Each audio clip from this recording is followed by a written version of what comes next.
What's up, guys? Going to be bringing you some monk gameplay today. Mr. Pandaria's been out for about 24 hours by now. Got my level 20 dwarf monk. Before I get into the mechanics and everything, start explaining the class. I am loving this class. It's a highly mobile class. It's really fun to play, and just something about myself. Like anybody that knows me will tell you that, especially growing up, I was a sucker for those cheesy kung fu movies where it's like a $50 budget, none of the words match their mouths. But I used to and still do love kung fu movies, so this is just a really neat class for me. But that's not why you guys are watching the video. You guys want to see some monk gameplay. So I'll start by explaining the resource system here. We got it's almost like a mix between rogues and pallies. We have energy, as you can see, like rogues, and then we get chi, which I'll show you. I'll generate some chi real quick. Use a jab on this ram, and you'll see that I get 2 chi, which it's almost like combo points, but it's more like holy powers, and it stacks on yourself and not the enemy. So if you kill an enemy with your jabs, but you still have chi, then you can go and use some of your special attacks on the next enemy you fight. But with that being said, jab, we got jab is your main attack that is going to generate chi, and as a windwalker in Stance of the Fierce Tiger, your jab is going to generate an additional 1 chi. So 2 jabs is going to get you full chi at level 20, because I don't have the talent that's going to give you 5, but that'll end up being in a later video. But some of the stuff you can use your chi on, we got blackout kick, which I'm sort of seeing as kind of like the finisher, kind of like a finishing move for monks as of right now. But kick with a blast of chi energy, dealing 205 to 283 physical damage. And as a windwalker, if you spec windwalker, you get a passive called combat conditioning, which if you use blackout kick in front of a target, it will give you a hot. It'll give you 20% of the damage done, and it will heal you over actually no, it won't heal you over 4 seconds. That's the damage, but it'll heal you for 20% of the damage. If you're behind the target, it will put a dot on the target for 20% of the damage over 4 seconds, and that's kind of what I'm really seeing with monk. I kind of looked into some of the later skills, but monks are going to be a lot about mobility and where you have your character positioned in regards to your enemy. But then we got Fists of Fury, which is my favorite skill as of right now.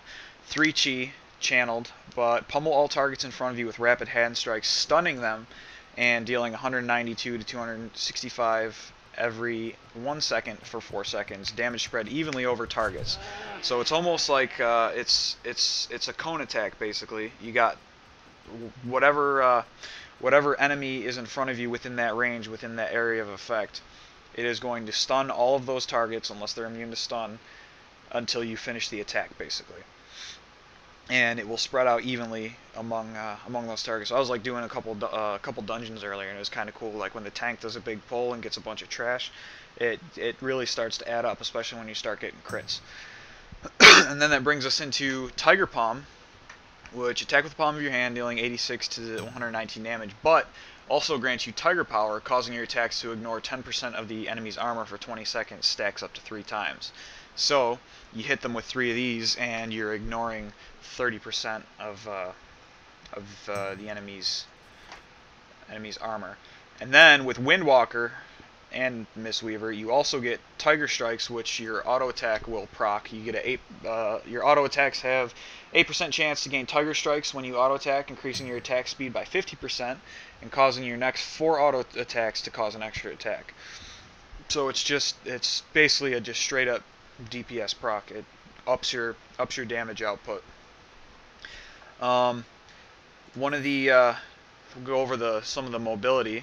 We got at level 20, the two talents you're going to have for mobility is going to be Roll and Flying Serpent Kick. Now, I'll show you right here. We got Roll, and we got Flying Serpent Kick. Now, I have, with level 15 talents, I picked Celerity, which gives you an additional roll. You originally only get 2 charges, And when you use them both, it only recharges one at a time. So like it doesn't, when you roll and then you roll again, it's not recharging 2 rolls. It only recharges one at a time. So just keep that in mind. But celerity gives you an additional roll, so you have 3 charges, and it reduces the cooldown by 5 seconds.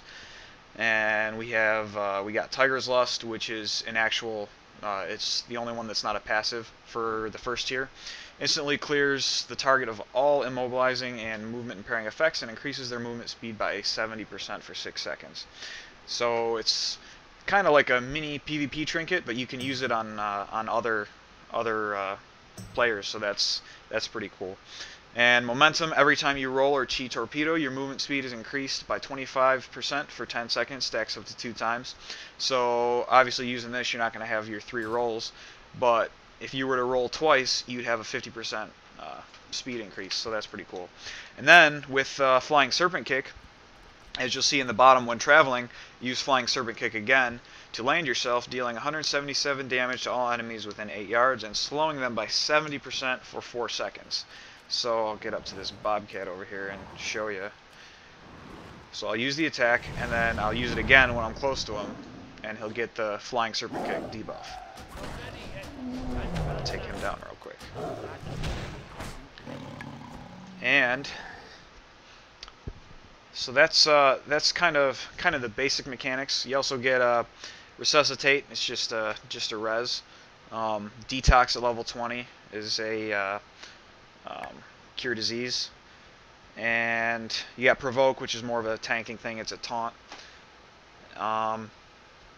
And we got as Brewmaster and Windwalker, you'll get dual wield, which I'm using a staff right now, but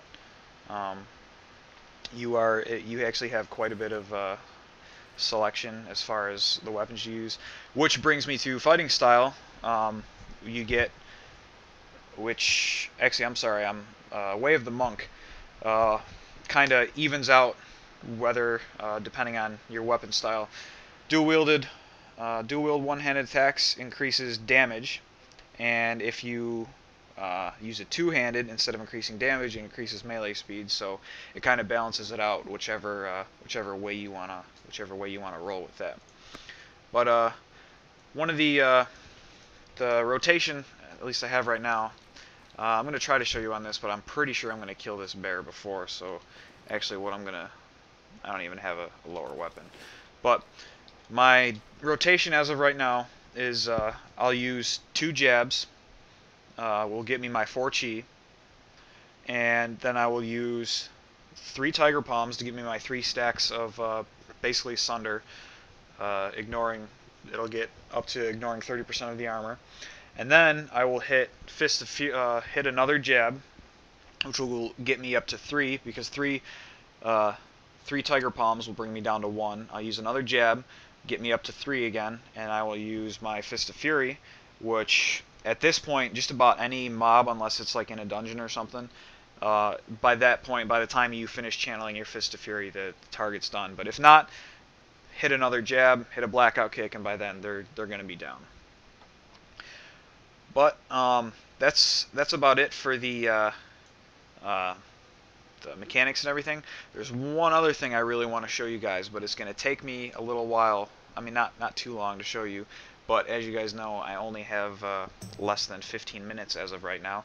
So I'm going to go ahead and end this part. Be sure to check out part 2. These videos should be getting uploaded at the same time. I'm about to record this right afterwards. So be sure to stay tuned. Hit that like, hit that subscribe.